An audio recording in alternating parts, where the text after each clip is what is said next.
Ang paanyaya ng Panginoong Hesus sa lahat ay maging mabuti at matabang lupa tayo, nang sa gayon ang inihasik niyang salita ay mamunga ng masagana sa ating buhay at mga ugnayan.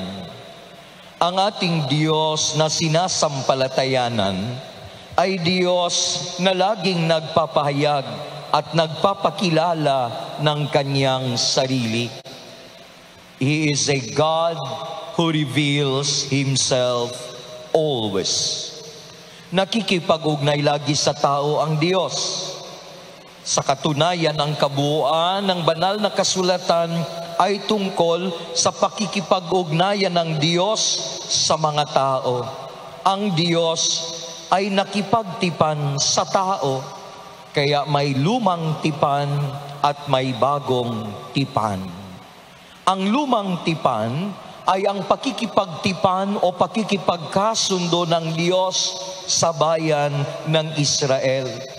Ang tipanang ito ay nasasaad sa ganitong paraan. Ituturing ko kayong aking sariling bayan at ako ang magiging Diyos ninyo. At makikilala ninyong ako si Yahweh, ang inyong Diyos, ang nagligtas sa inyo sa paghihirap ng mga Ehipsyo. Hango sa aklat ng Exodo, Kabanata 6, talata 7, at sa aklat ng Levitiko, Kabanata 6, talata 7. Ang pakikipagtipang ito ay may kasulatan o dokumento na isinulat sa 2 tapyas na bato na si Yahweh mismo ang sumulat.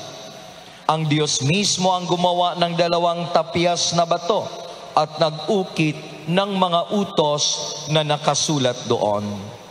Ang 10 utos o dekalogo na nagsisilbing pamantayan ng tipanan ng Diyos at ng tao ang siyang tampok sa unang pagbasa.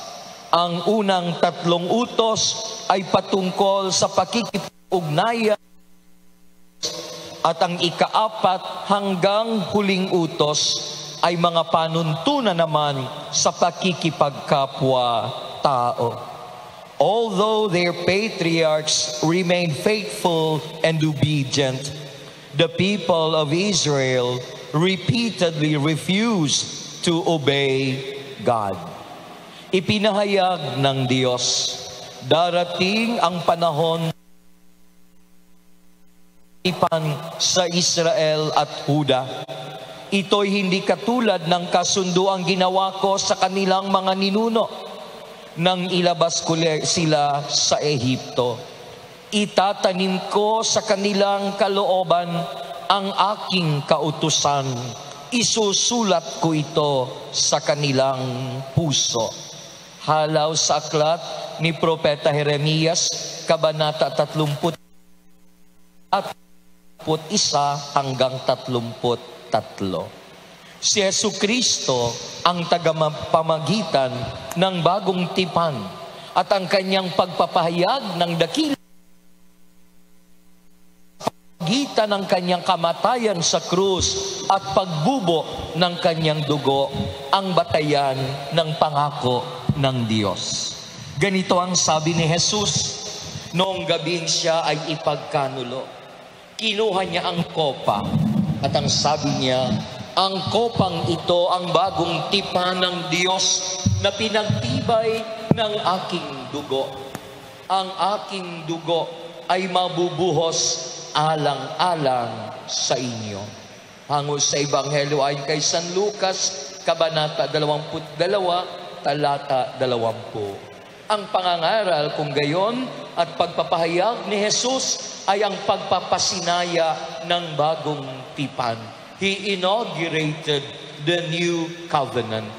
May mga tumanggap ng kanyang salita at pangaral.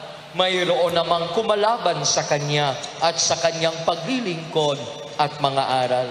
Mayroong mga nanatiling sarado ang puso at isip at binaliwala ang kanyang pangangaral. Ang iba na may tumanggap sa kanyang mga aral, ngunit kinalaunan ay nanghinawa at bumitaw. Ito ang ibig sabihin ng talinhaga ng maghahasik na ipinaliliwanag ni Jesus sa Ebanghelyo. Tanging ang mabuti at matabang lupa lamang ang mga nahasik doong binhi ang namunga sa mga hinasikan ng magsasaka.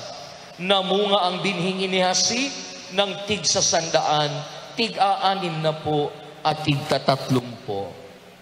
How does Jesus want us to receive His Word? Una, marapat na ang kamalayan natin ay ang salita ng Diyos ay ang mismong karunungan ng Diyos.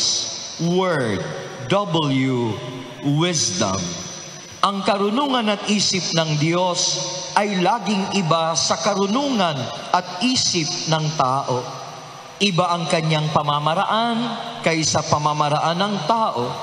Ang karunungan ng Diyos ay hindi konsepto o ideya o impormasyon. Ang karunungan ng Diyos ay mismong si Jesus. Siya ang salita ng Diyos na nagkatawang tao. Kaya kung ano ang kanyang salita, kung ano ang kanyang turo at pamamaraan, iyon ang wisdom, ang karunungan ng Diyos. At ito rin ang nais niya na maging ating karunungan at pamamaraan. Thy word is a lamp unto my feet and a light unto my path. Let us remember always fear of the Lord, that is reverence. Acknowledging and believing in God is the beginning of wisdom. And how could we recognize and respect the Lord if we do not listen and accept His word? Ikalawa, W, O, obedience. Matapat na pagsunod at pagtalima. Ito ang marapat na maging kilos at tugon natin sa salita na inihahasik ng Diyos. And the best expression that we truly acknowledge Jesus and His Word is not just by listening with our ears, but rather with our hearts and our obedience, both external and internal to His Word. Jesus has summarized the 10 commandments into 2. Love of God, and the other is love of our neighbors as we love ourselves. Ang kabuuan ng pagtalima, obedience, at pagsunod sa kautusan ay ang konkretong pagsasabuhay ng pag-ibig sa Diyos sa pamamagitan ng ating pagkalinga at pagmamalasakit sa kapwa. Therefore, obedience should not only be in our mind, it should be reflected in our practice. Ikatlo, renewal, pagbabagong buhay.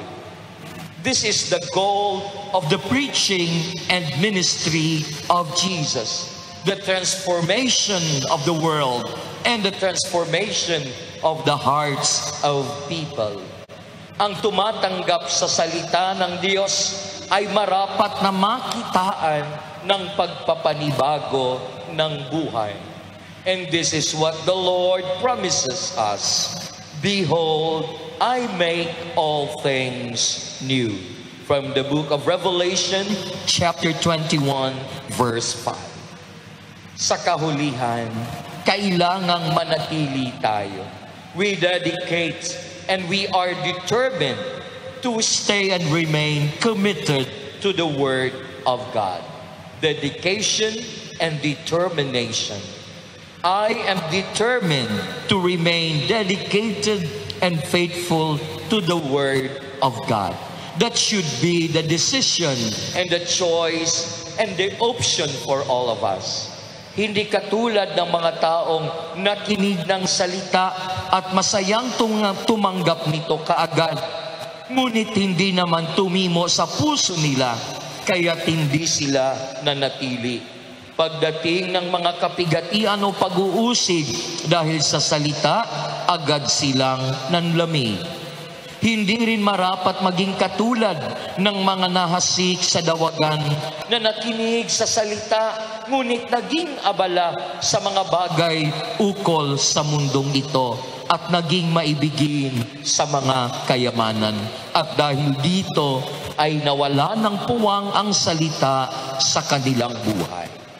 Mga kapatid, ang nais ng Panginoon ay maging katulad tayo sa mabuti at matabang lupa. Sa ganitong uri ng lupa lamang mamumunga ng sagana ang kanyang salita, ang mga binhi na kanyang patuloy na inihahasi. At may pangako naman ng Diyos sa mga mananatiling nakakapit at nagtitiwala sa kanyang salita. May pangako ang Diyos sa mga nagsasabuhay ng napakinggang salita. Ang manatiling tapat hanggang sa wakas ang siyang maliligtas. Ipapangaral sa buong sanlibutan ang magandang balitang magsisilbing patutuo sa lahat ng mga bansa at sa kadarating ang wakas. Amen.